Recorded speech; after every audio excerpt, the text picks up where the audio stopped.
动下场的冰箱最低就是打到-18，如果你要调到-20，甚至-22，是很难，甚至不可能的。一件可能可以到-20，但是东西可能很快就化掉了，因为原厂最低就是给你-18，除非说压缩机加大。散热台加大，那你要到-20、-25都可以，但是压缩机可能要变成2、3倍这么大颗。哦，压缩机越大就越容易打下去。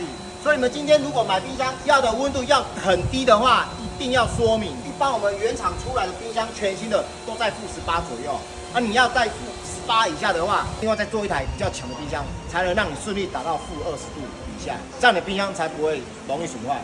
需要拆的设备欢迎购买，谢谢。